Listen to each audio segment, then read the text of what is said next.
these unions were created at a time in the 50s and the 60s and during the time where police brutality, of course, was happening. But they are for the interest of the cop. They are not for the interest of the community. They're not for the interest of the city. They don't give a damn about some of, the circumstance. They're for the interest of that police officer. And they're going to ride with the officer until the wheels fall off. And so, yes, I would be suspicious.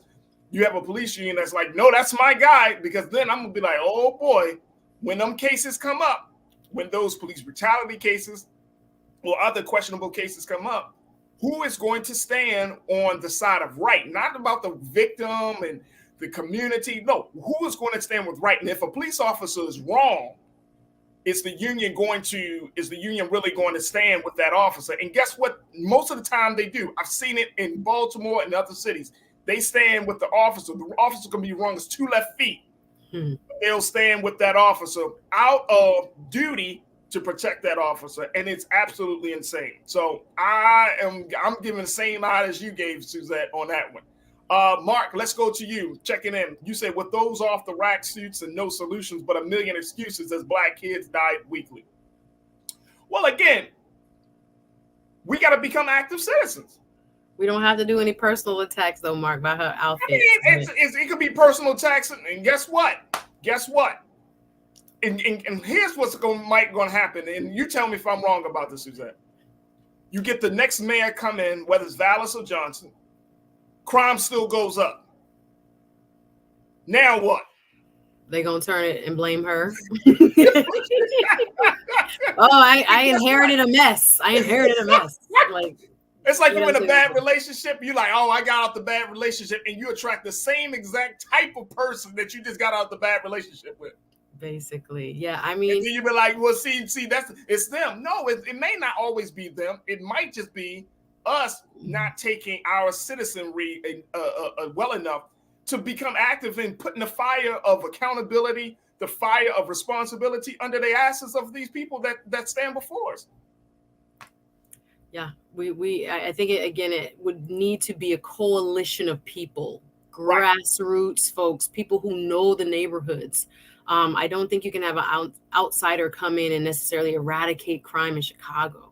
It is just deeply entrenched. There are parts of that city that are just, for decades now, been under almost a plague in terms of the death of young Black men being a constant within the certain boundaries within the city. So we know that she tried her best, but again, with the pandemic, she also had issues not only with the police union, but with the teachers union.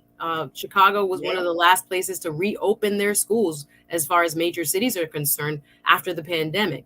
I don't know if you remember, there was a huge strike that was covered nationally where Chicago teachers went on strike, and the teachers are actually supporting her other opponent who would be in the runoff, Mr. Gibson. So neither of these major unions took her side in this election.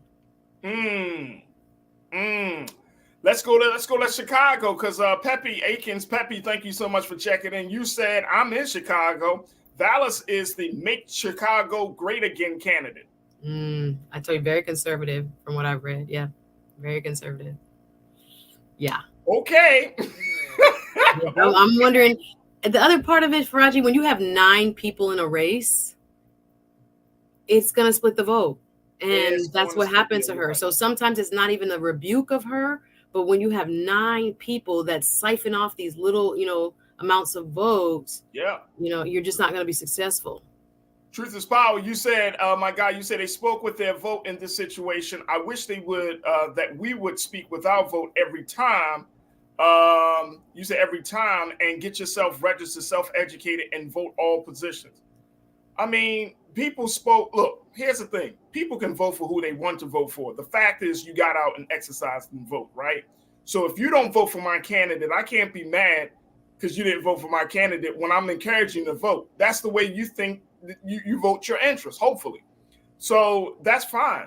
But I just think that in order for us to get off this vicious cycle, that we should really look at the candidates and think in terms of the long haul, Suzette. You know what I'm saying? And not just think, okay, here's what I often see, especially when it comes to like crime, that we want to a la carte a candidate and be like, oh, he's strong on crime, but the other parts of that candidate's agenda might be terrible.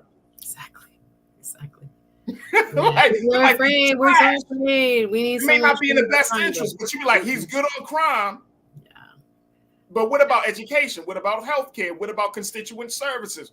What about building relationships with young people and seniors in the community? Like looking at all of these other pieces, you'd be like, he's good on crime. What about economic development for small businesses and Black-owned businesses and women-owned businesses? You know what I'm saying? Like, where do the candidates stand on those things?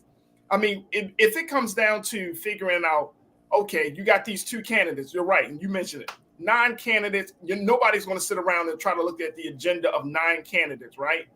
Some of us may, but not a lot. Mm-hmm. So if you got these 2 candidates, now you can say, okay, which candidate speaks to me and which candidate doesn't?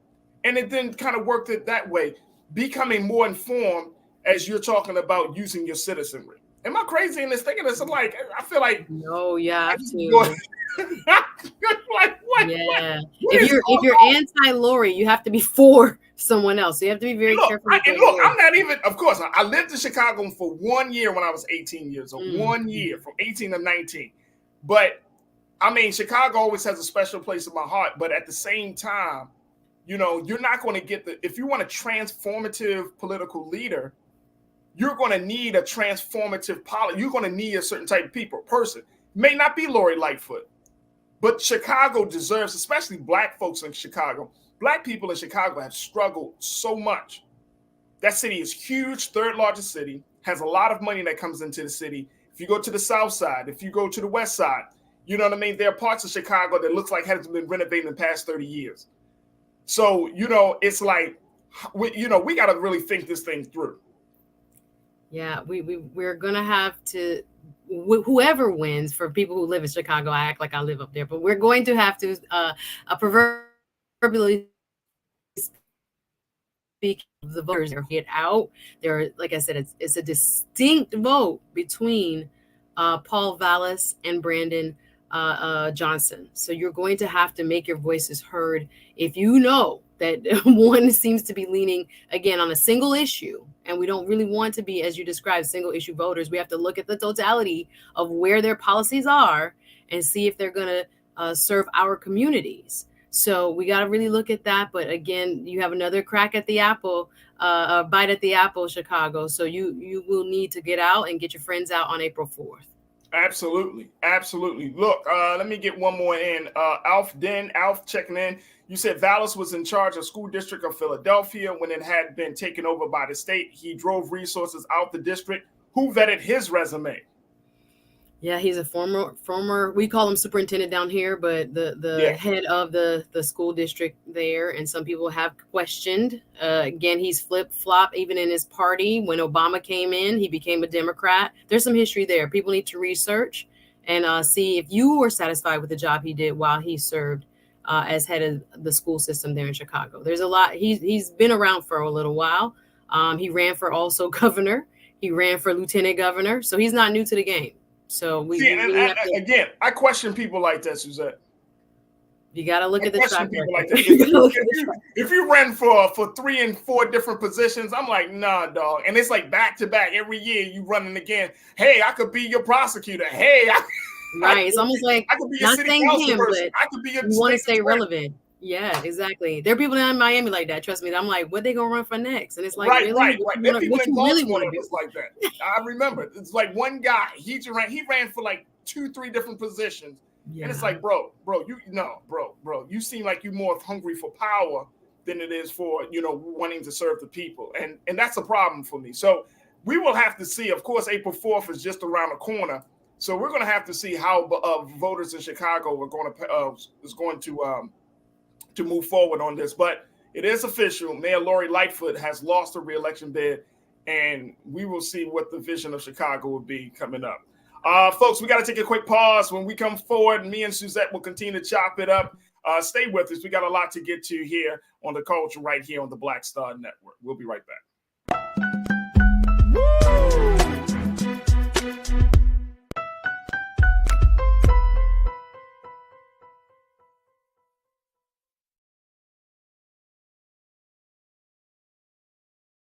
We we talk about blackness and what happens in black culture, we're about covering these things that matter to us, speaking to our issues and concerns. This is a genuine people-powered movement. There's a lot of stuff that we're not getting. You get it, and you spread the word. We wish to plead our own cause.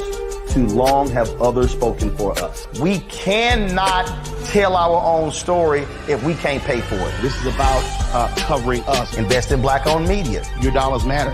We don't have to keep asking them to cover our stuff. So please support us in what we do, folks. We want to hit 2,000 people, $50 this month, raise $100,000. We're behind 100,000, so we want to hit that. Y'all money makes this possible.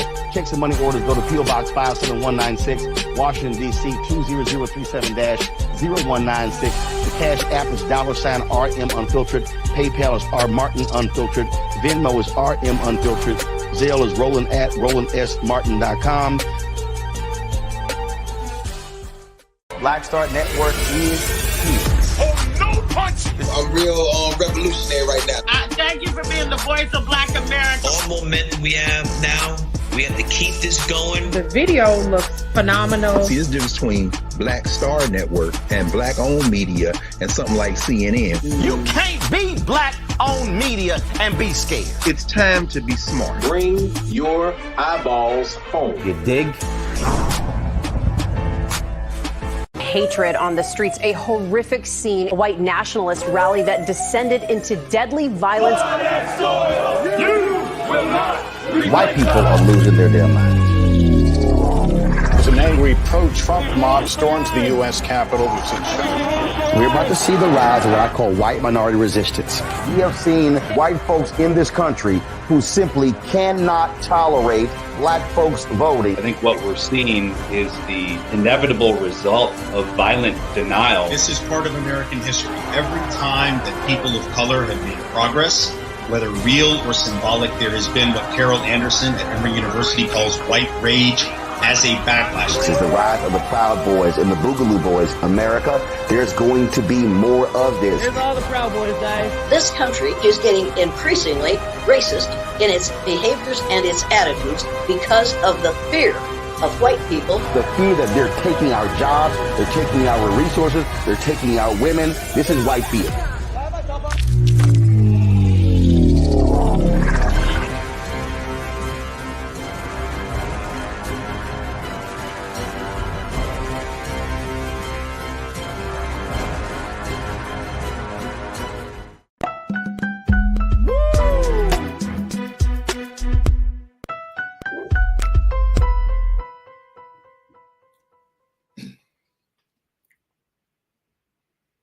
All right, folks, welcome back. Have you ever heard of the term white flight, where there are, that term was often used to describe the large population of white people who have moved out of the city into the suburbs as a result of many factors from crime to taxes and a whole lot of other issues? Well, there is something that's happening in the city of Atlanta that's taking white flight to the next level, where white people and white residents are not just leaving the city of Atlanta, but they're looking to establish a whole new jurisdiction. This is the situation in the case about what's happening in the community of Buckhead, which is currently a part of Atlanta, and how two bills are looking to create a separate jurisdiction for this affluent community. Take a look here, folks.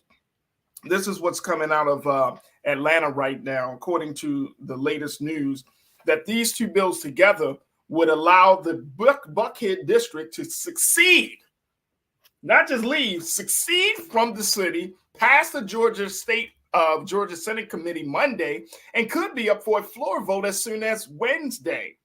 If approved by both legislative chambers and signed by Governor Brian Kemp, who is a Republican, the measures would allow residents of the roughly 24 square miles, 62 square kilometers, Buckhead area to vote in November 2024 on whether to leave Atlanta and form their own city.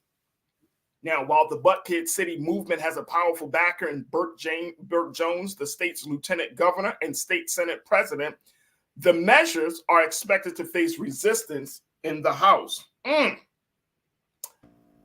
Let's bring my sister Suzette back into this. Suzette, you brought this to my attention. Yes, sir. What's going on, ATL? I see the Chicagoans are in the chat heavy with the Mayor Lightfoot. So we're glad to have you here, and I can't wait for ATL. Here come Atlanta. Here comes Atlanta. We're gonna make everybody mad today, but we got to talk about it because this is a huge deal, guys.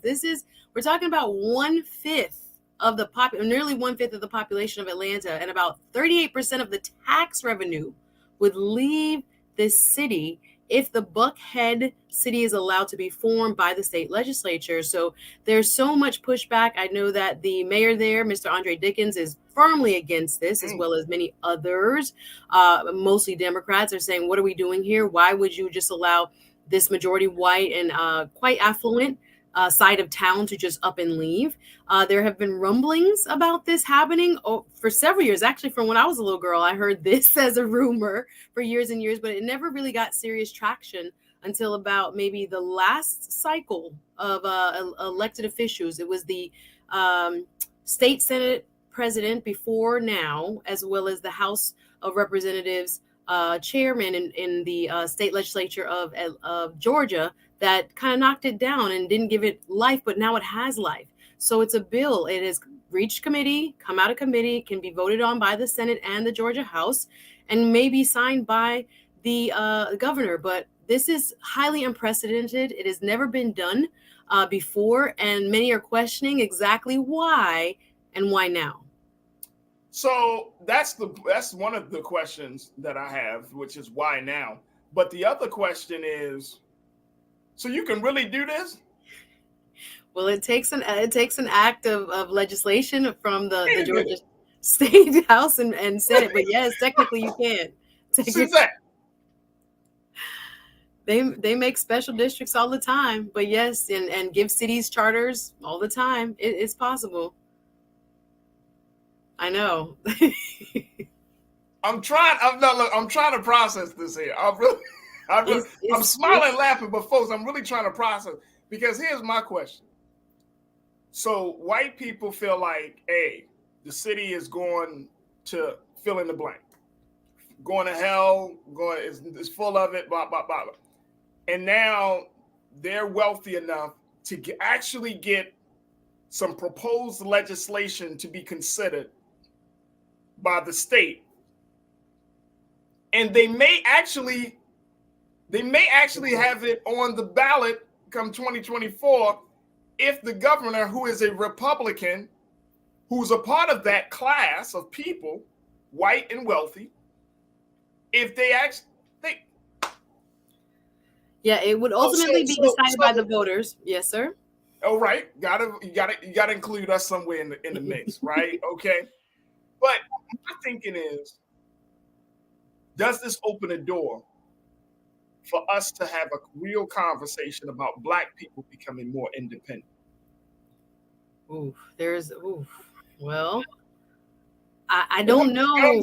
I'm saying, because we have wealthy Black people, but the political prowess. Remember, a lot of people think that Atlanta runs Georgia, but you have a lot of money coming from the rich and very well-to-do farmers and agricultural-based landowners in South Georgia. People try to tie everything to Chocolate City, but South Georgia is very strong politically, and oftentimes the state legislature there in Georgia reflects that. So we would have to still have the political leverage to get those things passed in the Georgia State House and the State Senate in order to kind of have that type of conversation. But what I want to also address here is, just like with the Chicago scenario we just talked about with last night's election, the C word, crime, is what has been put forth as one of the major reasons why this is appropriate or even necessary, according to some proponents. So we're seeing that as kind of this, I would say, dog whistle to a certain extent. Others would just say, look at the numbers, which is true. But we are going to have to kind of debate whether that should mean actual secession, as opposed to having other ways of addressing that, if that is the issue really at hand. The other thing I want to bring up, Faraji, is that this special new city district would also have the land that within its boundaries that would be designated or is being kind of disputed and fought over right now to be designated for that large cop city that it has been, in the news, where they're trying to develop a huge training facility for police officers. And there have been even one gentleman who was killed while protesting on that land a few months back. But yeah, there's so many other kind of intricacies that people are wondering what's really behind this move and why now. So one of the big things that has been talked about this, and you mentioned this, and also this has certainly been a part of the rumblings for years, right? Like they have been talking about seceding from Atlanta. But according to the reports, it shows that crime has been the determining factor for this new level of momentum that we're seeing. That now people in Buckhead, the residents of Buckhead, are saying, look, Atlanta is getting too violent. Atlanta is becoming a real problem. And so the police district is keeping Buckhead safe there, but the rest of the city is suffering. And so crime is pushing this. And again, folks, this is my view of crime, is that it's more of a personal human thing rather than a political social situation. Like the way we're looking at crime might be the wrong way of looking at it. You know what I mean? Because we can put more police out there. We can have round the clock security in certain neighborhoods. We can have all of this new technology. We can have special training and all of these things, but you're not dealing with the very essence of crime, which I truly believe is how people think that a person can go from calm to violent in a matter of seconds in America. And as a result of that, we're doing like a lot of external, putting bandages on a situation instead of getting to the root of the wound, which is people's imbalance, which is people's view of how they see themselves, which is, so many other complexities to that. So it's like, are we really addressing the crime situation? You can't run from crime until you start to deal with human development and human behavior. And I feel like the reason that we don't talk about that, because it's not sexy. It's not easy to put into a package. It's not easy to put into a soundbite. It's like, oh my gosh. It's not easy to legislate. It's not easy to legislate. Mm-hmm. But we're exposed to violence from politics, from policy violence to systemic violence. We're exposed to violence every single day that we're alive. And I'm talking about Black folks and other marginalized community. So now you get a surprise and you're afraid because now we're violent when your policies and your systems are violent themselves. Like, it doesn't make sense to me. So we're not getting to the root of the problem. You can run as far away. You can go into the hills of Hollywood, and for all I care, guess what's going to happen? It's going to follow you. You can't stay on your perch forever. Yep, absolutely. You can't just be like, I don't want it, so therefore it's section me off from the rest of the city. The other part of it is, very quickly, is the tax base and the ratings of the city. Yeah.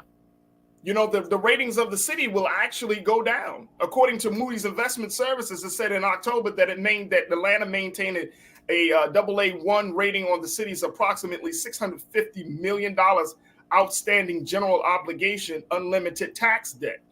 So you have, the ratings are still strong. If you have that many people moving out of the city, the rating is going to go down.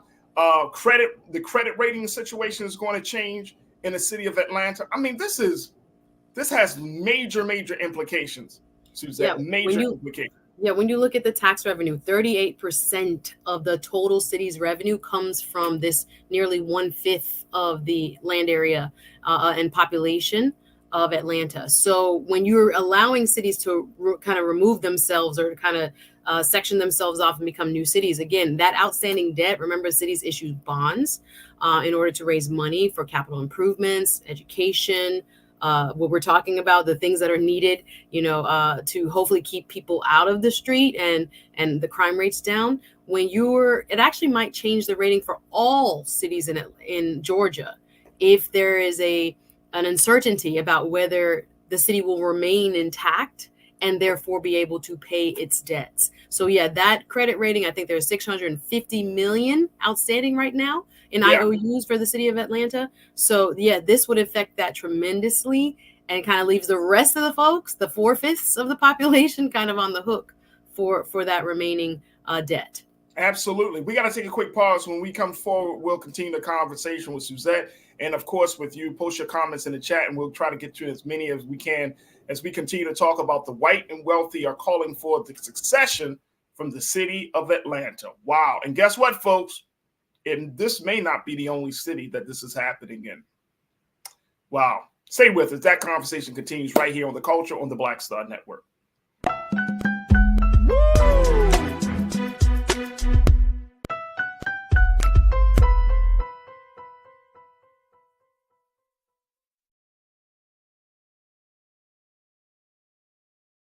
Folks, Black Star Network is here.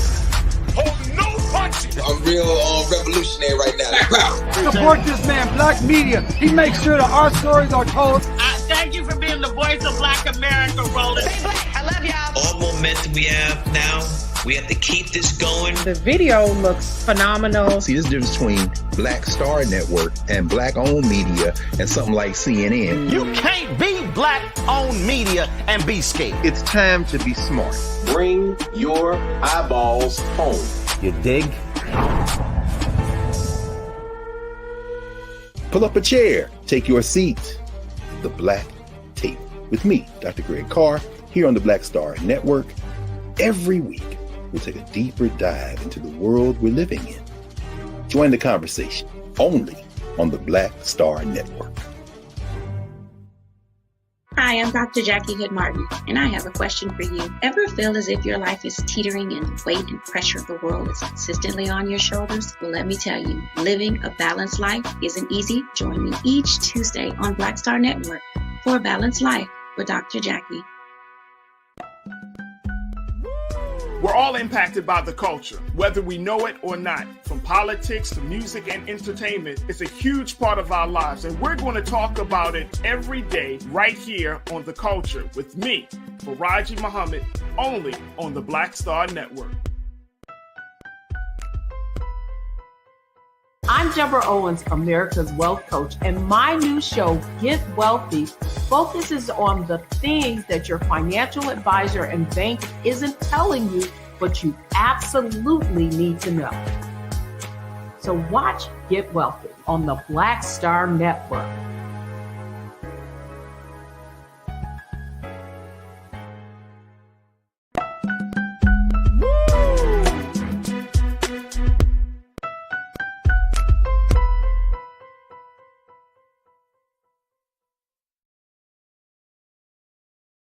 Folks, welcome back to the show. We've been talking about what's happening in the city of Atlanta, where white and wealthy residents of the community of Buckhead is looking to succeed from the city of Atlanta for a number of reasons, mostly because of crime, and looking to establish their own jurisdiction as an independent city. Now, this comes as a result of two bills that have gone before the Georgia Senate Committee, who has approved the move, and now it moves forward to the other part of the Georgia process of political process. And if that's approved, it goes to the desk of Governor Brian Kemp, who has the opportunity to sign off on it, and then it will be up for on the ballot come November 2024. And this is creating a firestorm of controversy where people are asking, can this really happen? And if it does, what will be the implications of it? We've been talking to my sister, Suzette Speaks. Suzette, so when we talk about everything from credit ratings, when we're talking about everything from the crime piece, we're talking about all of this. Again, I'm just going to throw this question out there. Why haven't Black people been able to do this? You said political prowess.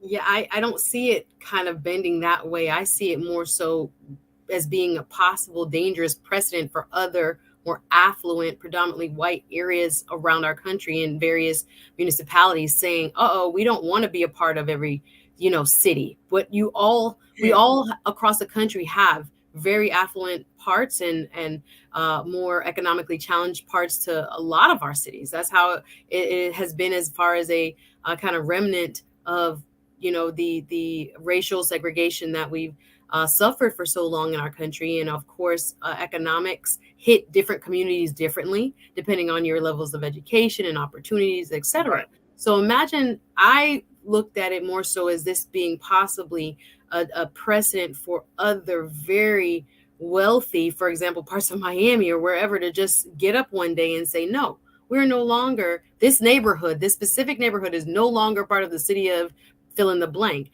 And what that would mean for cities across the country. As you mentioned, coming off a break, we are seeing something similar happening in Mississippi. It's a little bit different, but where they are now in their state legislature taking up possible legislation to separate out districts for judicial districts for predominantly white, more affluent areas, to separate them in terms of who the judges are and who selects those judges from the predominantly Black cities in Mississippi, for example, Jackson, right? So I'm more concerned looking at it from maybe not how we can possibly utilize it. And I think I'd have to give that a little bit more thought, but I'm seeing it as like, if you have an affluent side of town that has the political leverage in a state capital, they could possibly start making enclave cities. And I think that could be very, very dangerous for us. Very dangerous. Conscious Thought thinks along the same way. Conscious Thought, my guy, you said if Buckhead is able to succeed from Atlanta and Jackson, Mississippi is able to carve out a niche Caucasian enclave, then watch out and wait for the ripple effect. Nationwide, everyone will want to do it, except for Black people. That's what I'm saying. But we don't necessarily have, the power of City Hall in each and every city. We don't. But even in the cities and the states that we do have Black leadership in City Hall, we're not even thinking like that. I don't see how necessarily it would benefit. I don't necessarily. I'm just saying, like the same way, the same reasons that these white residents are saying, "Hey, crime is up," blah blah blah. We need to take our talents elsewhere and establish our own jurisdiction. Black people can say the same thing. We have wealthy Black people. We have Black people who are in positions of power. They could do that. They don't have to do it exact same way. But I'm just saying, just the thought that, hey, you know what? Whatever group. And create my own thing. The reason is because how many wealthy Black areas do we have in the cities across this country? Yeah, I was thinking that. I mean, like little enclaves. Yeah, majority of our cities are not where you have predominantly Black neighborhoods. Right. Happen to be maybe middle class equal to, or some may be a little bit more affluent, but the majority possibly, I don't know the numbers, are not necessarily going to be the higher tax base. Exactly. So if you separate from other parts of your city, you probably will lose out in terms of your tax revenue and other advantages. So I'm not sure, again, how it would serve parts of towns that are economically deprived who also happen to be in various circumstances predominantly Black. Even in cities like here in Los Angeles, Black people only make up 8 to 9%. Yeah. So if that 8 to 9%, say you should shave off 4 or 5% of the 8 to 9%, where they say, hey, can we create a own situation? And I'm just using this as a hypothetical example, right?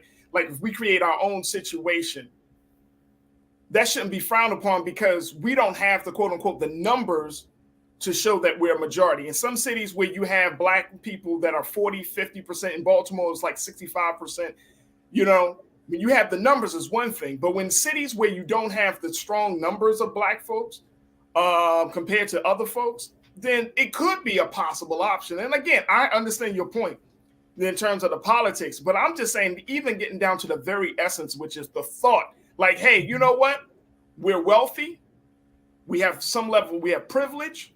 We have power, people that represent us in the state government. We can do this. Black folks, we unfortunately have to just be resolved to, okay, we got to live in this condition. And that's a different level of thought. That's all I'm saying. I understand your point. My biggest fear for something like this is this will become segregation by another name. we're going to say. That's what Janelle said. That's what Janelle said. It's like a high crime, it's high this, it's high this. And then you separate people, and it happens to be all white people end up here and all black people here. I'm not for that. That's what Janelle said. She said they can actually, they are actually legislating segregation and calling it special districting. So here's the thing. If there was, and I think we got this again, this goes back to our race conversation in America. If there was a very real, honest conversation about race, where we're saying, okay, as black people, we bring this to the table, and white people are saying, hey, this is what we're willing to bring to the table. And we both keep our promises. There could be some actual coexistence. But if you have some cities, and this is the thing about segregation and integration, black people have tried to live with white people tried to live with black people, but for a number of reasons, it hasn't been working. Now, it hasn't totally disrupted the country because that's the state that we're in. But is it a real situation, or is it something only compelled by law?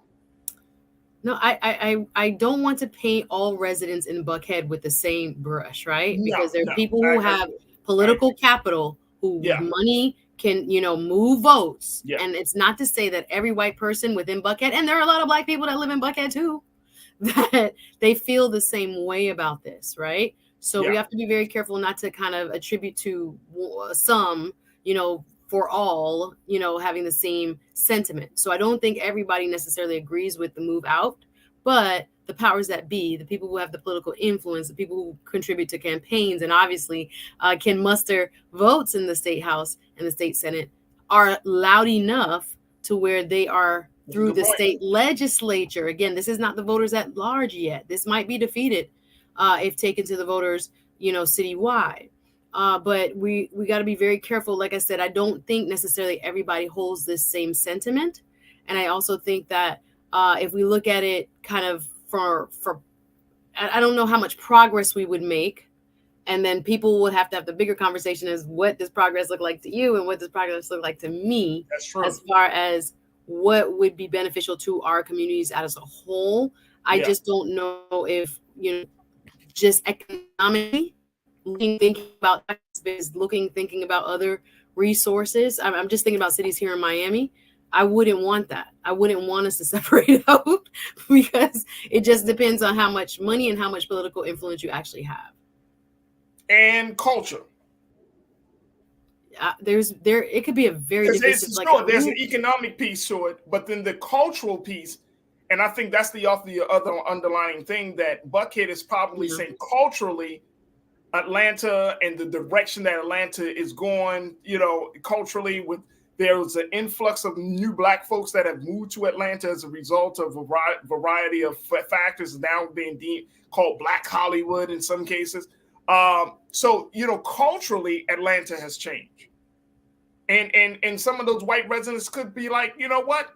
I don't want to deal with that. And that's fine. That's cool because every community have their own culture. But now it's getting to a different place. And so when you have a situation like this, it's like you, regardless of whether you actually feel like, oh, no, I'm not doing this because I'm racist, or I'm not doing this because I don't want to live around black people, or I don't want to, I think I'm better than the mainland, or whatever the case may be. But it's hard to differentiate those persons from the persons who are moving forward with this effort. And if you're in the city of Buckhead, if you're a white resident, are you going to leave Buckhead and say, no, I'm moving back to Atlanta? Or are you going to be like, it may not be a bad idea? I don't know. We'll have to see. I think we got to We will have to see. This is interesting, though. I'm so happy that you brought this to our attention. So this is very interesting. I'm going to keep my eyes on this. Folks, we got to take a quick pause when we come forward. It is Women's History Month here with March 1st, and we're going to talk about what it means, and more importantly, what's the theme for this month's celebration. Stay with us. That conversation is up next here on The Culture on the Black Star Network.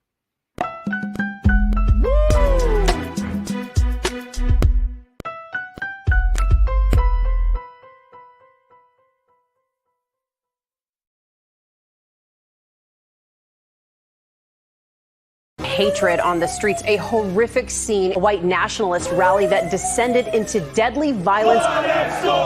You will not White people are losing their damn minds. As an angry pro-Trump mob storms the U.S. Capitol, We're about to see the rise of what I call white minority resistance. We have seen white folks in this country who simply cannot tolerate black folks voting. I think what we're seeing is the inevitable result of violent denial. This is part of American history. Every time that people of color have made progress, whether real or symbolic, there has been what Carol Anderson at Emory University calls white rage as a backlash. This is the rise of the Proud Boys and the Boogaloo Boys. America, there's going to be more of this. Here's all the Proud Boys, guys. This country is getting increasingly racist in its behaviors and its attitudes because of the fear of white people. The fear that they're taking our jobs, they're taking our resources, they're taking our women. This is white fear.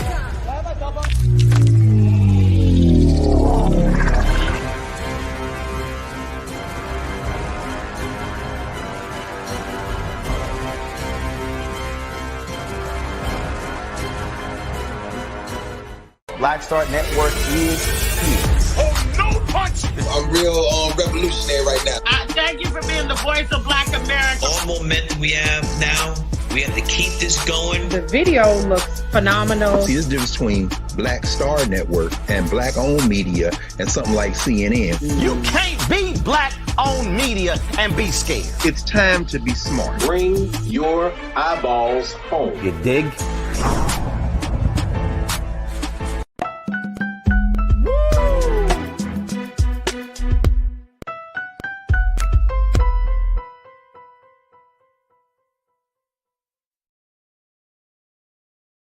All right, folks, today it is March the 1st. It is the first day of Women's History Month, and this is the month where we talk about the great accomplishments and celebrate the great triumphs that women have made for this country, and there are so many stories to tell. And this is why the National Women's History Alliance, this is one of the major organizations that help to spearhead the effort to declare March as Women's History Month.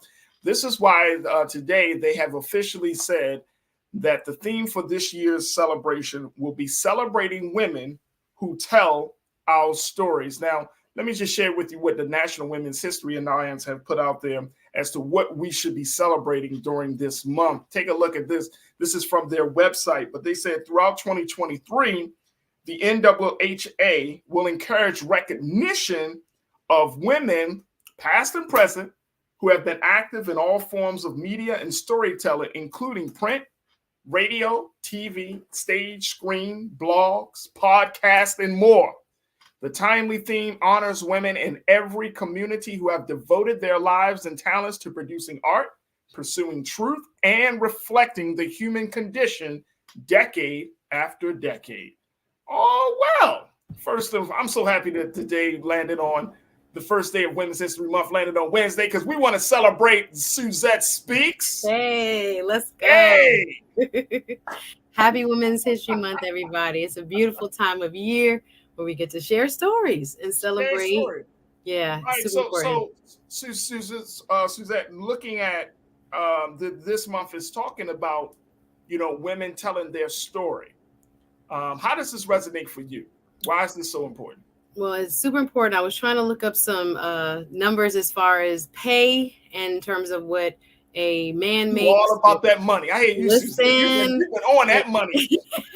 We've made so much progress, right? Pay equity is one of my key issues. And again, it can be difficult to track because so many people, their salaries are kept hidden. And I see a movement now moving away from that. But nonetheless, according to some reports, women on average, and I think that includes all races, make about 82, some say 84 cents for every dollar a man makes. And there has been a lot of progress. And I think the storytelling aspect of what we can do through this month is going to be super powerful, because I think a lot of times within our multi-generational society, people who might feel as if we've come far enough may not really truly understand the sacrifices and the distance that we've come and in such a short period of time. Yeah. When I'm thinking about how, the 50s and the revolution there, the birth of feminism in I think it was the early 1900s. The first Women's History Week was actually by the Communist Party here in the United States back in, I believe it was like 1904. And it was Women's History Week for a long time until I think Jimmy Carter still had a Women's History Week. And then in the 80s, it became nationally Women's History Month and now celebrated across the world. So it did start here in the United States. But of course, there are also various stories about the origin as to where it came from, why we chose March. And I've read that there was apparently some sort of suffragette march or riot back in the 1800s, but some dispute whether that even occurred or whether it was made up to justify the celebration. So we've gone from a day to a week to an official month that is signed in or recognized by each and every president each and every year. So yes, the storytelling for me is super important because I do think we have a lot of unsung heroes. And again, from all economic backgrounds, all ethnicities, walks of life. There are so many stories that need to be told about women overcoming the odds and making progress in whatever way they see fit. So I think this is a wonderful time of year. I'm big on celebrating it, and I'm an event producer myself, oftentimes putting together events. But I think the storytelling theme is quite appropriate. So the other part about the whole storytelling theme is women often aren't seen, especially Black women, right? Black women aren't seen enough. We don't know the struggle, the path, the story that Black women have to take, or the stories of Black women who have made great contributions. So when I was reading about this theme, I was like, this is perfect, man. This is perfect, especially at a time where so many people have made these generalizations about who women are. And I'm not just talking about Black women. I'm just saying women in general from all different backgrounds. You know, we think we know women. And I'm saying as a man, we think we know women. We think we got y'all all figured out and stuff. But y'all very... Is that possible? No. No, it's not, Suzette. Clearly. We're complex.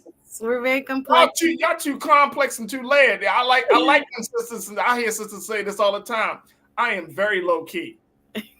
You're like, actually, I am low maintenance. You know what I'm saying? I don't ask for a lot. Like, oh my! I just want you to give me the world. That's not asking for a lot. What's the problem? I want the sun, moon, and stars. Right? Not all of us, but it's yes. The issue. I just want you to submit to my feet as a god. Well, there's that. There's that. Sound like a podcast right now. Right. Yeah. But no, I think it's important. Stories. Here's the thing about stories, and which is why I think, even here on Black Star Network, this is why we're talking about the power of the story. Stories open us up to understanding a person. When you have a good story, when you hear a person's story of how they got from point A to point B, it makes you have a greater either respect for that person, a better, compassion for that person. Like, you know what I mean? Like, people don't know your story, Suzette. Like, I'm sure you have a very, very important, interesting story, right? If people sat down and kind of chatted with you, like, Suzette, how did you get to this place? How did you become a lawyer? And all of these things. That story, your story alone would be so powerful. They'd be like, wow, I didn't even know. Exactly. Absolutely. But to see the story, and this is the beauty, to see women tell their stories in the media space, especially like from podcasts to film, TV, and these things. I mean, we're starting to see Hollywood is slowly turning to women to hear their story. And I think it's an important move for so many Black women. Very important. And I hope that a lot of sisters out there who watch the show understand that your story matters. It absolutely is critical. Like, if we don't know your story, like, I loved when I remember as a child hearing the story of how my mother grew up and how my grandmother grew up. Those stories were very interesting to me. And, as a child, you like 6 or 7, you like, what? Like, my grandmother be like, you were born back when dinosaurs. Like, but to hear her story, it just made me feel a greater admiration for who she was as a woman. Because, yes, she's grandma or she's mom, but then you start to see the other side of her. It's like, no, this is the so-and-so, the woman. Not just as the mother, she's the woman. And that means that makes all the difference in the world. We're going to take a quick pause. When we come back, I know you got something to say, Suzette, so I want to get your thoughts on that. And of course, crew, I want to hear your take on this as well. So stay with us. More about Women's History Month and this year's theme, celebrating women who tell their stories.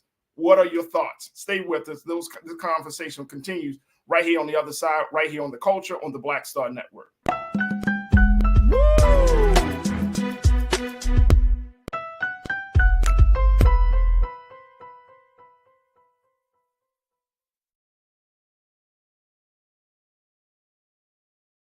Black Star Network is here. Oh, no punch! I'm real revolutionary right now. Thank you for being the voice of Black America. All momentum we have now, we have to keep this going. The video looks phenomenal. See, there's a difference between Black Star Network and black-owned media and something like CNN. You can't be black-owned media and be scared. It's time to be smart. Bring your eyeballs home. You dig? When you talk about blackness and what happens in black culture, we're about covering these things that matter to us, speaking to our issues and concerns. This is a genuine people-powered movement. There's a lot of stuff that we're not getting. You get it, and you spread the word. We wish to plead our own cause. Too long have others spoken for us. We cannot tell our own story if we can't pay for it. This is about covering us. Invest in black-owned media. Your dollars matter. We don't have to keep asking them to cover our stuff. So please support us in what we do, folks. We want to hit 2,000 people, $50 this month, raise $100,000. We're behind 100,000, so we want to hit that. Y'all money makes this possible. Checks and money orders go to P.O. Box 57196, Washington, D.C. 20037-0196. The Cash App is $RM Unfiltered. PayPal is R Martin Unfiltered. Venmo is RM Unfiltered. Zelle is Roland at RolandSMartin.com.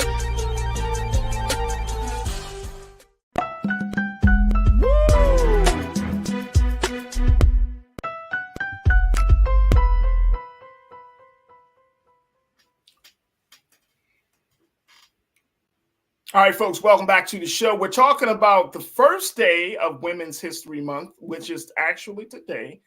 And this year's theme is celebrating women who tell stories. Yes, yes, yes. Women who tell stories.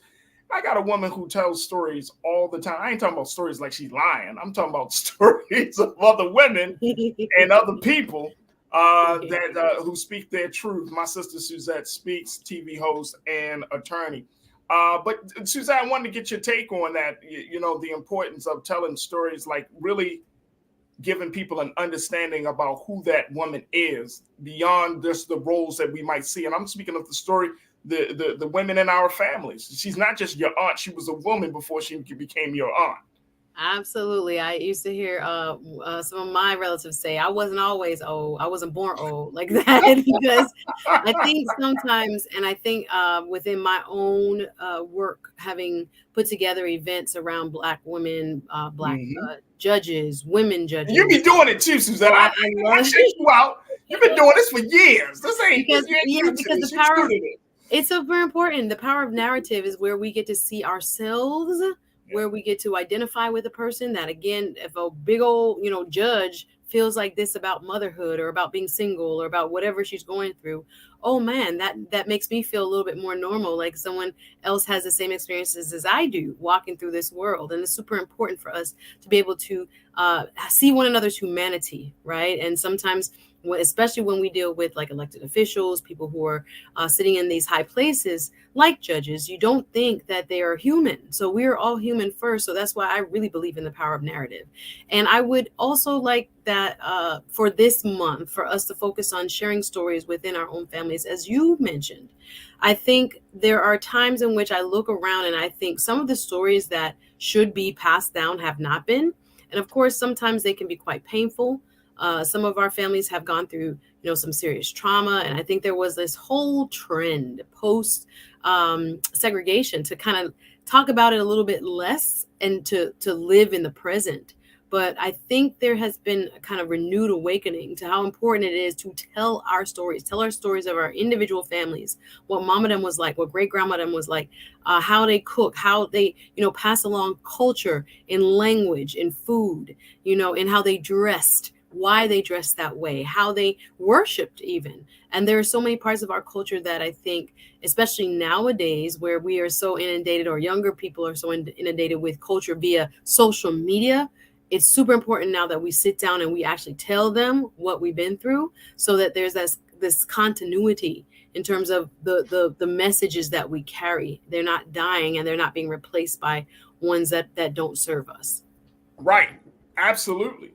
Absolutely. And I think that that's the important part of this. Let me get a couple of comments from our crew here. And, there are some actual colors and some things that we can start to do to represent and to celebrate this month, folks. I'm going to give you a couple of ideas as well. But Lana, my sister, Lana, who is one of our loyal watchers and supporters here at Black Star and the Culture. My sister, you said stories do matter. My grandma's story saved my life. Come on, Lana. Come on. My auntie just got off the phone with me yesterday telling me about a big cousin and something that happened to her. And wow. I was like, whoa, wow. Really? She was like, wow. Don't do it because and I'm glad you brought that up, and Lana brought the same point up. Like, now that I have a daughter, and even when I was growing up with my sister, having, like, when my mother was alive and then my sister was around, like that level of connection, being able to talk about those certain stories, right? When my grandmother on my mother's side was very close to my family, so she raised me just as much as my mom and dad. So, hearing those stories, right, and learning those lessons from grandma and from auntie, I mean, this stuff it empowers. And as a boy growing up into a man, and I will say this, like, you got to listen to your grandmother. Like, there's that old thing, Suzette, and I'm sure you heard this, that if you want to choose a quote unquote good man, see how he treats his mother. Mm-hmm. Yeah, sounds about right. What's the relationship that he has with his mother? What's the relationship that he has with the women in his family? You know what I'm saying? And that may not always be true for every man, but it's just within reason. We know everybody's, not perfect, and you have mama's boys, but within a healthy reason. Within a healthy within a healthy space. Yes. But it just goes to show you, like, these stories are important. And so I'm happy that there is a celebration of that. Now, how do we take that to, not from our individual families, but to mass media? You know what I'm saying? Like, now we got podcasts, we got films, we got TV. When I was reading about this, I was thinking of, like, of course, like Angela Bassett or Viola Davis, or, the women that we often talk about. But there are a number of women I'm seeing, like women content creators, women directors and producers, women who are carving out a space for these stories to be told. And I think this is the thing that's going to move people and change the culture indefinitely. What about you? Do you think the same? Yeah. People have taken notice. Non-traditional media has been our best friend, Issa Rae, and many others like her who have gone on. I mean, I love Yvonne Orji's podcast, her and forget the other sister's name. But there's so many people that have a platform now where there is no, gatekeeper to tell us, oh, we're going to buy this project or we're not going to buy this project. Well, if it's in your heart to share it, you might as well just go ahead and find a platform that works for you and go ahead and do that. This is a part of our tradition, Faraji. This is African oral tradition that we are just inheritors of and perpetuators of. So within our own, like I said, families, but yes, within the mass spaces that YouTube provides and other platforms now provide, super important that we take advantage of those. Record your grandma them. Put it out there. Make sure those stories don't die. I have an older aunt that we keep saying we need to, ask her about everything with the family. Those are things that are so super important. And I love it when I see, for example, pieces from like Henry Louis Gates. I don't know if you saw the latest Finding Your Roots and things like this. This is super important that we can talk about our culture in such, unique ways. Now that we have this opportunity through, social media and mass media and non-traditional media. So we got to take advantage of it. And especially if you're feeling called to present it to the masses, do that. Record the folks you love, or set up some kind of scripted, pieces, etc., and poetry and other things that are just a part of our oral tradition that we need to make sure we create as much space as possible for, both online and in public events. Go support your public events this month as well, if you can. Oh, no doubt. You got to do definitely. You got to definitely do that. Tiana, women-owned business too. How about that? So. Oh yeah, women-owned businesses. So much we could do. So much we could do to celebrate. Oh my gosh, that is an excellent idea. There are so many sisters who are entrepreneurs as a result of the pandemic, as a result of the changing works culture that we've seen in this country. Women-owned businesses is everything, right? And if you see women in the arts, women that do media work, this is the time that you let people know, like, hey, yo, check out this podcast. You know what I'm saying? Support my YouTube channel like that. Check out this YouTube channel. You know what I'm saying? So, it's there's just so many things that can be done. It costs you nothing to like and to share or to subscribe. So support somebody. Absolutely. Tiana, you checked in and said, I wish I recorded my grandmother when she used to talk, when we used to talk. 100%. Absolutely. I think about that. I think I have one, imagine a cassette recording with my grandma on it. A cassette? Yes. I don't know who captured that, but I was like, we got it's hiding in somebody's house. Yeah, thinking about. I got to grandma like she in an interrogation. Hold on, grandma. Hold on. Bless her heart. When she was alive, that's what she had. So people tried to do it, but now it's so easy. Pick up your phone, listen, sit down. Kind of rest at their knee.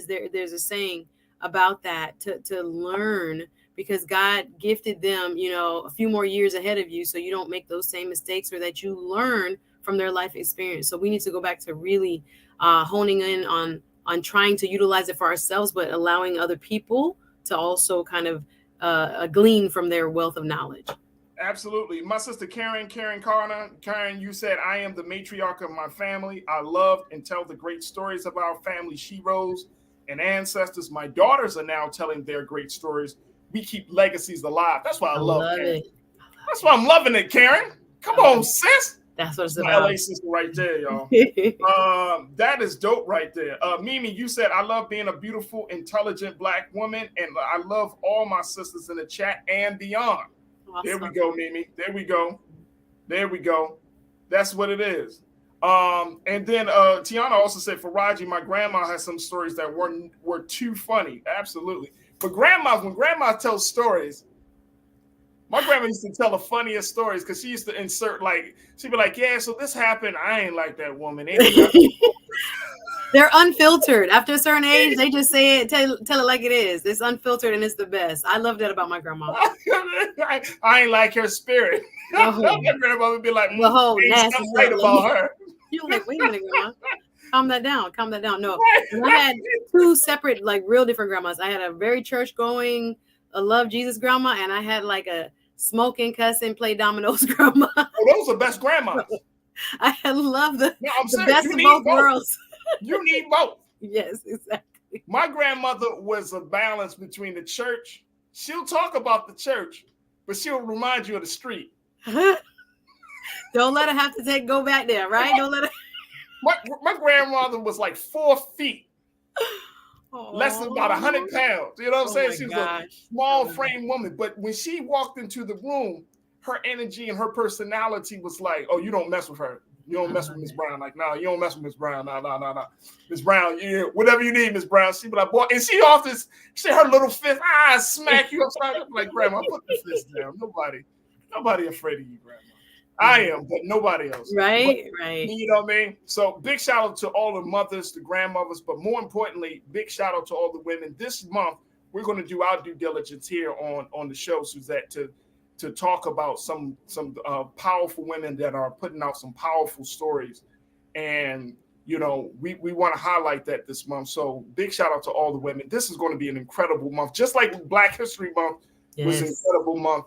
This month should be a call to action for us to understand and to get into a better respect for the woman. because when we learn that understanding that woman, that is going to be important. I think June is also for what? June is for Father's Black music and Father's Day. Father's Day. I know that's because I know some brothers. Right. What about the man? Trust me, brothers. It's coming. Yeah, it's coming. It's coming. We got to take a quick pause. When we come forward, we're going to be checking in with the Capitol Hill correspondent from the Griot, Ashley Banks, to give us some updates on some of the other big stories of the past week. We're going to get her some updates about the student loan case that's being determined by the Supreme Court and more. So stay with us. That conversation will come up here on The Culture on the Black Star Network.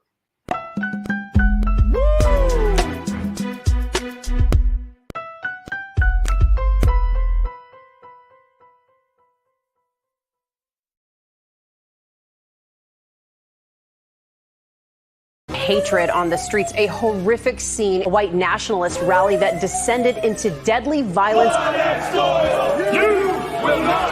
White people are losing their damn minds.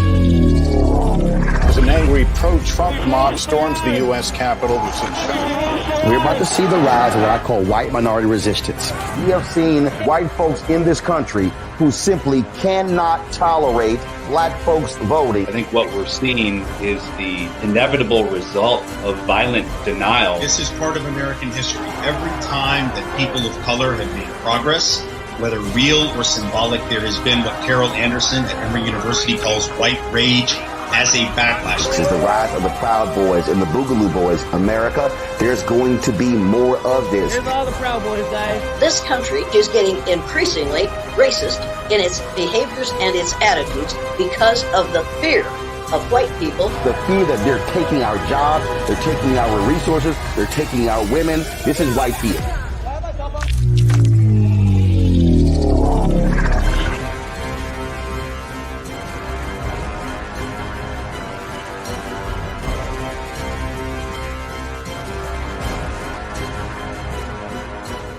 Black Star Network is here.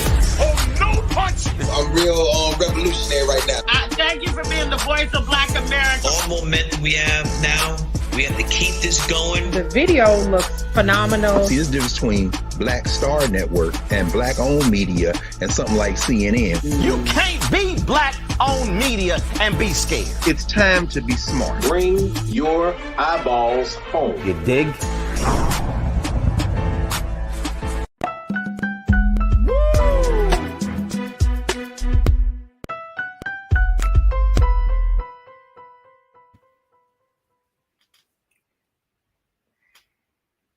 All right, folks, welcome back to the show. Now it's time for us to get some midweek updates with the Capitol Hill correspondent for the Griot, Ashley Banks, and we're continuing the conversation with my sister, Suzette Speaks, as well. But Ashley, welcome back to the show. Good to see you, Ashley. How are you this afternoon?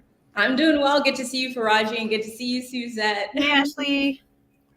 So, all right, Ashley, let's talk about first and foremost this thing. And I'm so happy to have both of you on here because y'all are attorneys.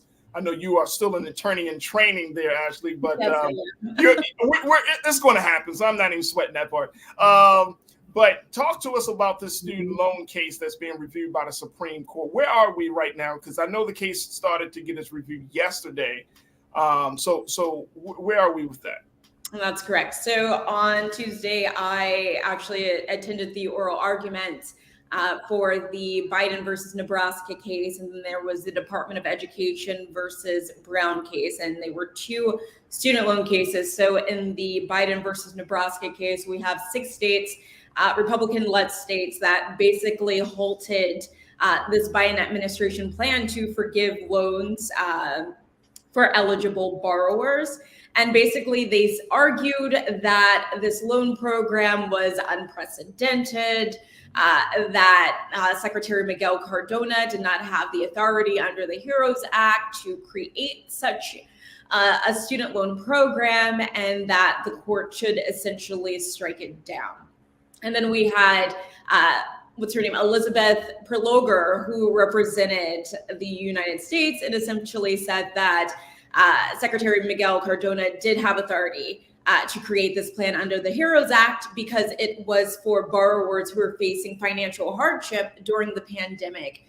And under the HEROES Act, he has given authority where he can invoke certain things when it comes to revising or waiving statutes that already exist to help Americans who are in need. And so we saw that a lot of people were in need. Obviously, people were losing their jobs. People were losing family members who were the breadwinners in the household. And so people could not pay their student loans. And so the secretary was looking to help those in need. And so I watched the oral arguments yesterday, and it's clear that the conservative justices are not a fan of this plan to forgive student loan debt. And then on the other side, you had Justice Sotomayor and Ketanji Brown Jackson, who were kind of really challenging Nebraska, the 6 states in this case, and basically asking, do you even have standing in this case? Were you even hurt, harmed by this policy that the Biden administration is putting in place for student borrowers?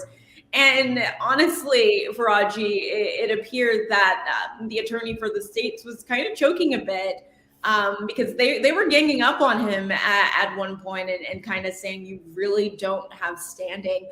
But he kept asserting that these states would be financially harmed. Some of their tax laws are wrapped up into the federal tax law. And so if student loans were discharged, then they won't be getting any money. But the justices were saying that that's kind of a self-infliction. The fact that your local tax laws are tied into federal tax laws, that's something that you did. It's not mandatory. So this is clearly a you issue, essentially.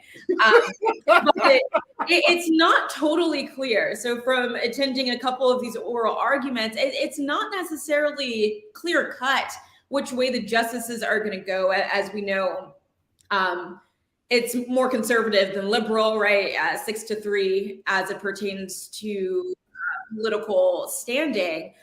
So it could go either way, but since most of the conservatives are not a fan of this plan, if they can come up with a reason and justify why they believe the education secretary did not have authority to create this policy, then it could be struck down, but it's too early to know. We're just going to have to wait until this decision comes out either during the spring or during the summer.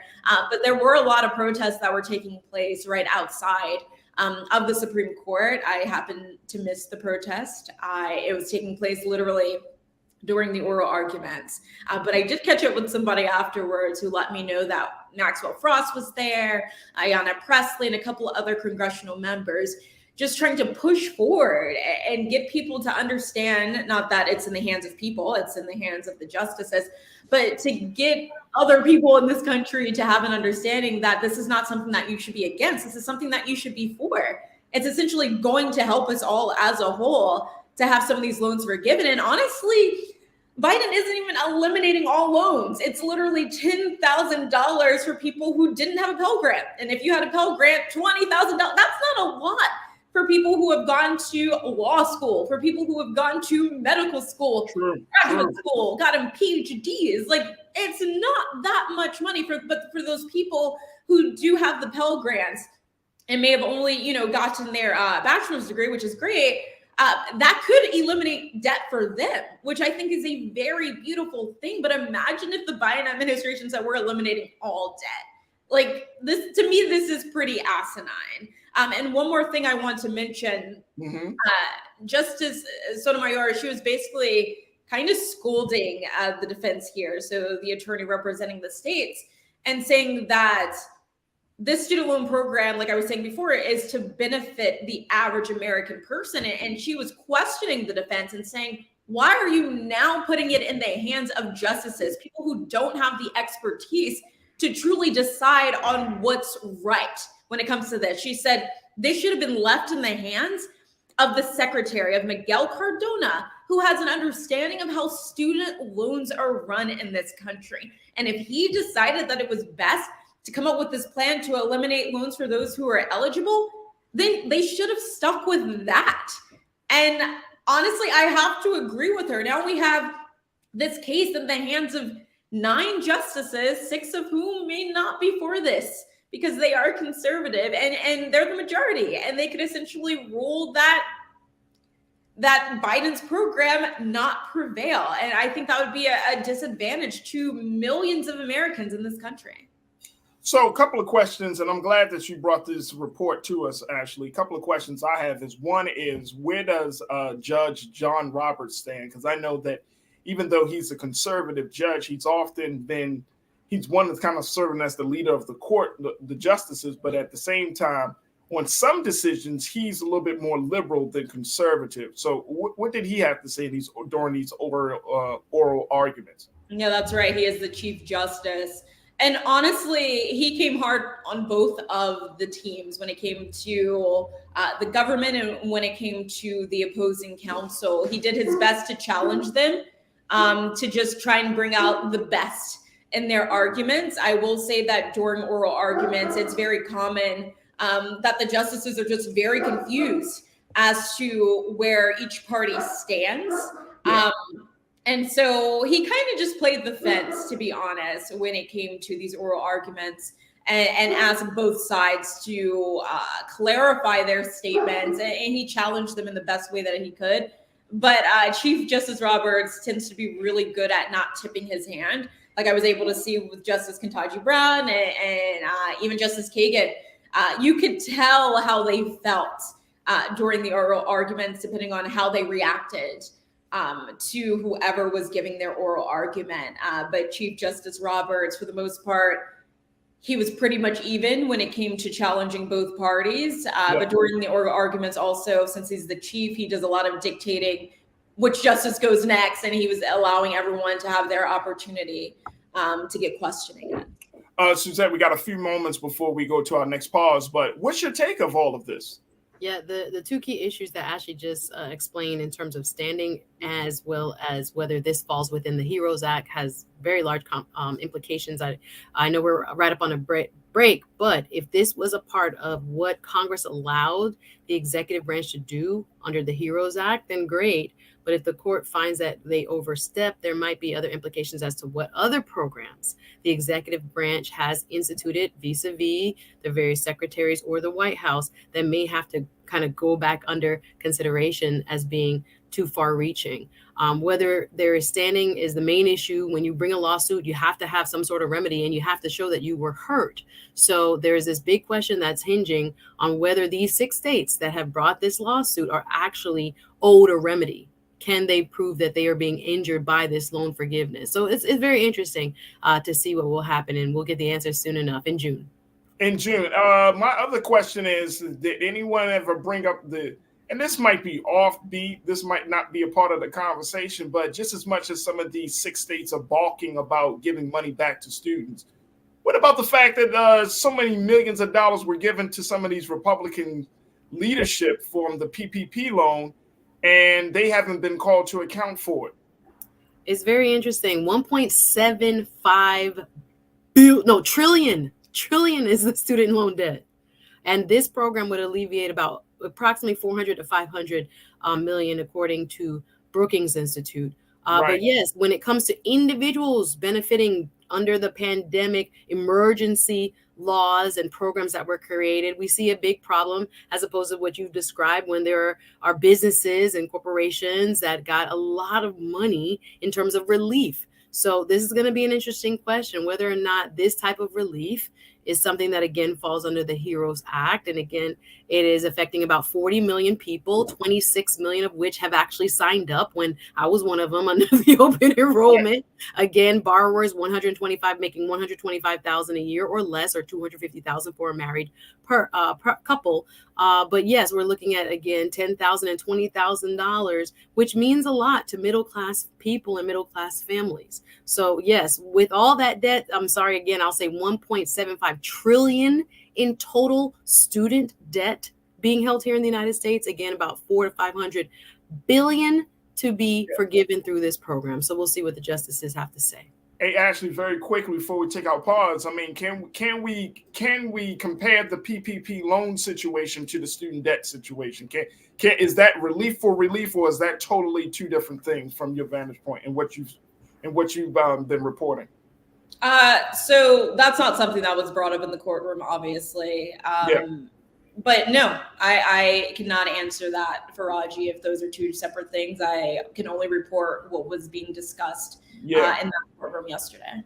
Yeah, absolutely. Absolutely. All right, we got to take a quick pause. When we come forward, we'll continue the conversation with Ashley Banks, Capitol Hill correspondent for the GRIO, Suzette Speaks, who our TV host and attorney, and of course with you as we're talking about this case that has gone before the Supreme Court around student loan debt cancellation. What's your take? Crew, let me know what your thoughts are as the oral arguments, the opening arguments have been given in this case that we may not hear from until June, spring or summertime of this year. What's your take? Stay with us. The conversation continues on the other side here on The Culture on the Black Star Network.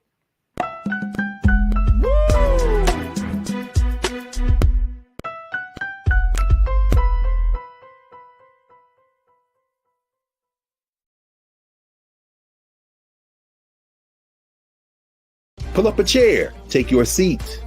The Black Tape with me, Dr. Greg Carr, here on the Black Star Network. Every week, we'll take a deeper dive into the world we're living in. Join the conversation only on the Black Star Network. Black Star Network is here. Oh, no punch! I'm real revolutionary right now. Thank you for being the voice of Black America. All momentum we have now, we have to keep this going. The video looks phenomenal. See, there's a difference between Black Star Network and black-owned media and something like CNN. You can't be black-owned media and be scared. It's time to be smart. Bring your eyeballs home. You dig?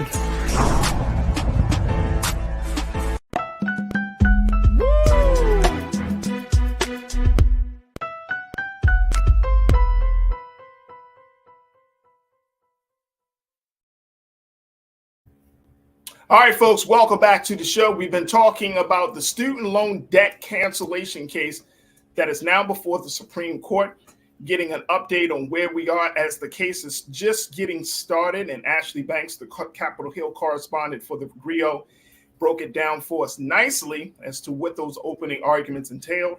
And of course, giving us her analysis of where this thing may go. Suzette Speaks, our attorney and TV host here. She's given her analysis, and I want to hear from you. What do you think of this as these opening arguments have been given, and the fact that we're going to see the fate of this program in the hands of 9 Supreme Court justices who Justice Sonia Sotomayor said, why put it in the hands of 9 justices instead of the man that understands how this process works, the Secretary of Education? Big question that I don't think that the defense can really answer. And so we will see how this case plays out. But what's your take on this? Let me know your thoughts. Post your comments in the chat. And of course, we'll try to get to as many of your comments as possible, crew. Let's go to Brian Christian. Brian checked in and said the conservative SCOTUS judges are hypocrites to themselves. Some of them had to deal with student loan debts. Yeah, that's the pushback I get, Ashley, that I don't understand, to Brian's point. I don't understand, why this is such a problem. Is it based just simply because of the economics of how states are trying to figure this thing out? Or is it just in terms of principle, Republicans are feeling like, you know what, the Biden administration is quote unquote overreaching its power to the point where it's trying to intervene in people's affairs. Y'all trying to give these students breaks. But aren't students supposed to be an investment in the next generation, an investment into the future? I'm not understanding the rationale in the whole thought process behind rejecting canceling student loans from the Republicans' point of view. Yeah, so I had the opportunity to speak with a couple of people, and they said this is simply a political stunt by members of the GOP. They just don't want to see the Biden administration have such a big win. And then there's that other side where I'm sure you've heard Republicans or conservatives say, well, if I had to pay my student loans, these people should have to pay their student loans as well.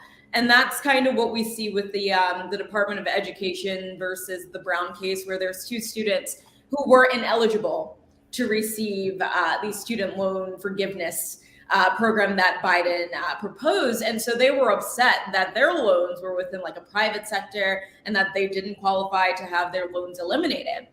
And so basically it's if I can't have my loans eliminated, or if I already paid for my loans, then why are other people getting off scotch-free? And it's just like that, to me, that's not a fair argument. Yes, it's unfortunate that you may not have qualified for the program, but don't knock somebody else's blessing just because you feel like you're not going to be able to get off, right? That you're not going to be able to have your loans eliminated. You just went through a different process.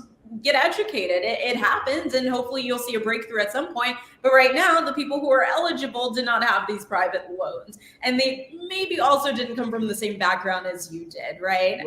And so, but there are different arguments here. But from what I'm hearing, it's simply, my loans were paid off. You need to pull yourself up by the bootstraps. We are not taking handouts from the government. Get your act together. But what they're missing is that people were not living their best lives before the pandemic. A lot of people had gone to college thinking they're going to get those jobs that are going to be able to help them pay off their student loans. Not just jobs. We're not talking about going to Walmart, getting a job there, working at McDonald's, but actually getting a job in the field that they studied while they were in college. And that didn't happen for a lot of people. And then the pandemic hits, people get sick, they lose family members, they lose their jobs, and now they really can't afford to pay those loans. And so the government saw that and decided, hey, I know we can't eliminate all of your loans, but at least let us try to help relieve the stress that you may be under due to financial hardship. And so it's just a pity that we have some Republicans who just don't want to see that happen. As the great DJ Khaled said, they don't want to see us win. Not the DJ. Right. All right. Here's my other question. Though. What about the point? And I've heard this one from folks, Ashley and Suzette.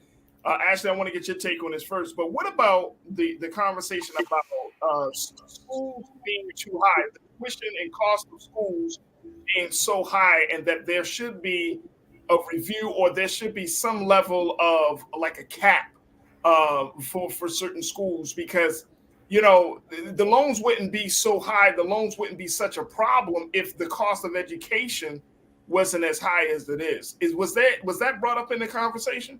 It wasn't. I think it should have been brought up in the conversation, but also if it were brought up, it kind of would be a moot point, because that's not the point of this, the oral arguments, right? They're there to argue that the Biden administration's plan is legit, and the defense is saying we're going to suffer financial harm. So that's not the place for that conversation.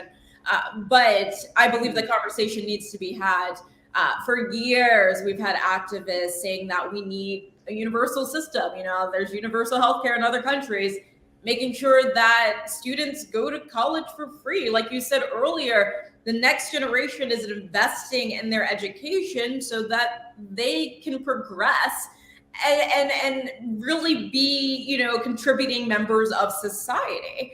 And if people have to put out hundreds of thousands of dollars just to go to school, some people just can't afford that, and they're not going. But then the conversation would have to deal with the public sector and the private sector. Obviously, the private schools can do whatever they want to do.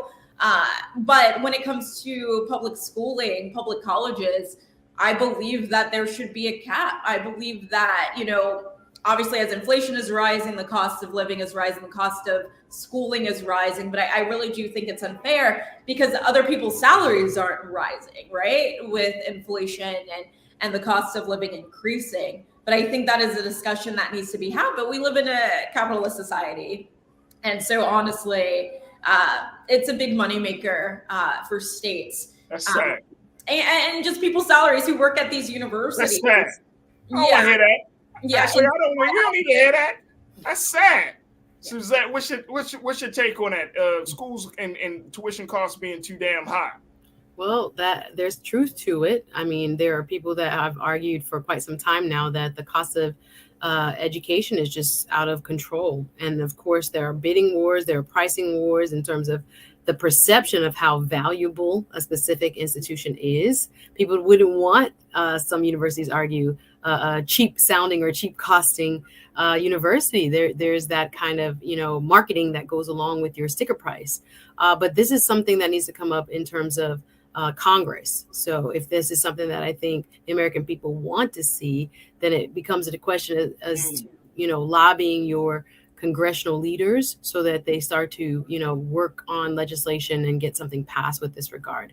But it would be very difficult, I think, and it's kind of free market kind of politics And in our system, people can set whatever price they want to. But if there's something with regard to public education that can be done, it would have to be either state legislatures or our U.S. Congress. Absolutely. Yeah, can you jump in real quick for Raji? Go ahead. Suzette is saying here, it's up to Congress for sure. And we saw a couple years back where Bernie Sanders, he proposed a bill for free college and the cancellation of student debt, but he received a lot of backlash, people just calling him an extreme liberal who just doesn't understand how the economy works. But there are quite a few people that are in Congress who do want to see colleges free of charge for American citizens and for every American borrower to not be in debt. Damn, man! If Bernie Sanders was president, let me go to a couple of the crew remarks. Instructor Joe, you said the cost of education is increasing, but the quality of education is not, and the value of that education is steadily depreciating. So I think that's the other part of this. I mean, it's probably unspoken, but you're paying for something, and then you're not really able to get the greatest benefit from. But then I think that is juxtaposed to what Chris mentioned. Chris Big, my guy, you said get a degree in something that's so sought after. You don't need loans like risk management or electrical engineering and patent law.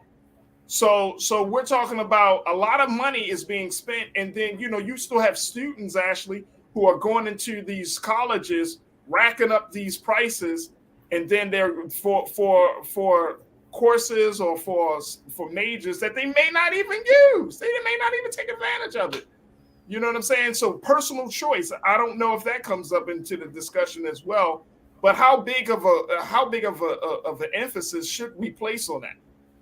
I feel like people should be able to choose what they want, right? I hear Chris, and I think that, it's kind of practical.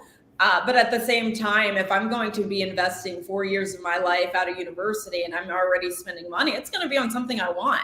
I'm fortunate that I was able to attend Morgan State University and receive a bachelor's in journalism, and to actually become a journalist was a huge success.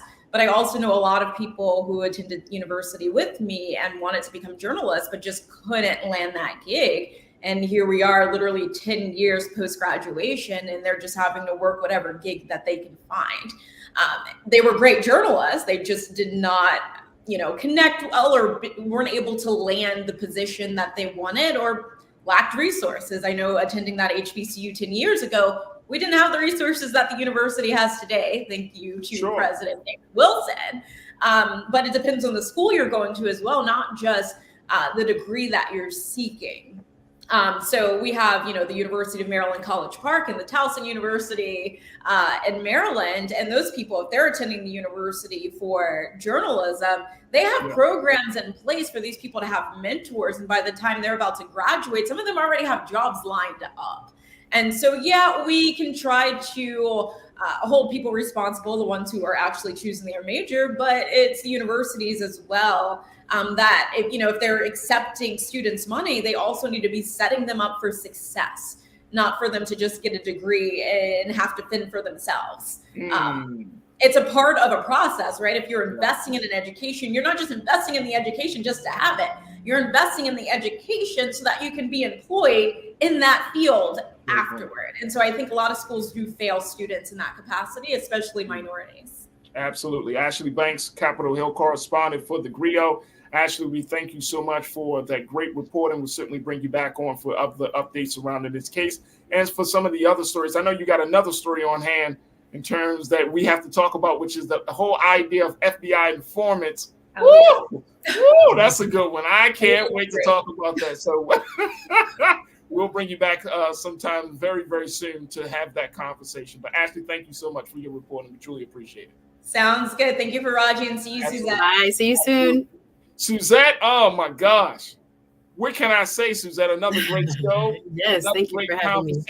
Very quickly, Suzette, do you want to speak on that personal choice piece? I think we have to go back to trade schools. There's so much more. I think it's probably too much for the time we have left, but I'm thinking about everybody doesn't have the same scholastic ability or aptitude. And so I think we do need liberal arts educations for a variety of reasons, because if I'm looking at the numbers in terms of the MBAs we're cranking out and the amount of people that get laid off and and kind of the numbers in the book being more important than the people. I think you need humanities. I think you need liberal arts. I think, some of that education is very important, but I do think sometimes people who need the economic boost don't have the luxury of being able to take some of those. But we need social workers. We need people who do mental health. We need all kinds of folks have value in this society. Everybody cannot necessarily be, trained in a highly technical area. That's why I like to say you got to go back to the basics. Not everybody's even going to go to college. So let's give them options before they even get there and start taking on this debt. Because there are a lot of tradespeople that make good money and can sustain themselves and a family. So there's so much more I want to say, but I know we're out of time. Out of time. Suzette Speaks, my sister. Make sure y'all check her out. Suzette Speaks on her YouTube channel. Subscribe to Suzette. Yes. Continue to show support for her as we celebrate Women's History Month, especially, and celebrating women who tell their story. Suzette, thank you so much, sis. God willing, we'll connect with you next week. Yes, can't wait. See everybody soon. Take care of yourself. Thanks for watching. Thank you. All right, folks, that's going to do it for us. I thank each and every one of you, my culture crew, for being a part of the conversation. Thank you, thank you, thank you. Thank you to my team, King Keenan, my man Joel, and of course, my control room. Thank you, thank you, thank you. Folks, stay tuned. Up next is Roland Martin Unfiltered. Make sure you do your part to support us here at Black Star Network. Go to the website, Black Star Network, download the app. And follow us on all social media platforms, and of course support us financially and share the content, and follow me, yours truly, at The Real Faraji on Instagram and Faraji on Twitter. And let's continue to build the community. As always, never be afraid to challenge what's wrong, stand for what's right while being yourself in the process. God willing, we'll talk tomorrow for another exciting edition of The Culture right here on the Black Star Network. Peace.